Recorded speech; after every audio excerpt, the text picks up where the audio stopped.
A millionaire grocery tycoon has been given the top job at a pro-union campaign group.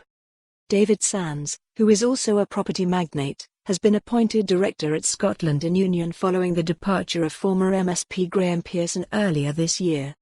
Sands, 52, made up to £15 million when he sold his family's 200-year-old chain of 28 grocery stores to the Co-op in 2012, and 2 years later started an in-store convenience food brand called David's Kitchen.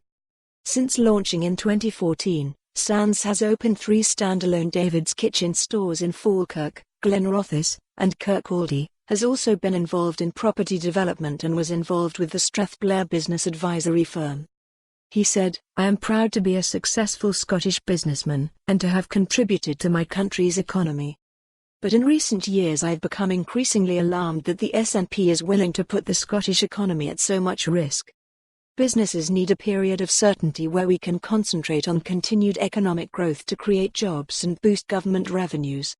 What we don't need is a divisive second independence referendum and the threat of a hard border and a new currency.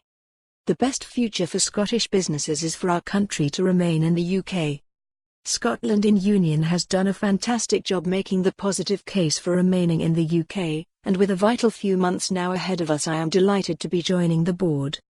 In a blog for the Pressure Group, Sands said that any plans to get rid of sterling, or the introduction of a hard border between Scotland and England in the event of independence would be hard for Scottish businesses.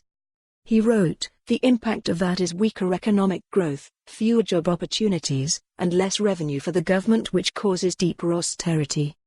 The respected Institute for Fiscal Studies, IFS, this week said the SNP's general election pledges would lead to more austerity in a separate Scotland, and the party's own Growth Commission admitted there would be a significant budget deficit after leaving the UK. When people have less money to spend, it is industries like the retail sector which are hit particularly hard. The best future for Scottish businesses is for our country to remain in the UK. Alistair Cameron, founder and director of Scotland and Union, said, "I'm delighted that David has agreed to join the board, working with our excellent Chief Executive Pamela Nash and her team as we continue to make the positive case for staying in the UK. David is a hugely successful businessman who understands the risks of separation for our economy. He will help us make the strong economic arguments for remaining in the UK, and we're delighted to have him on board. At the same time, we will never lose sight of the emotional case for keeping the UK together." For more on this story, visit the news article link.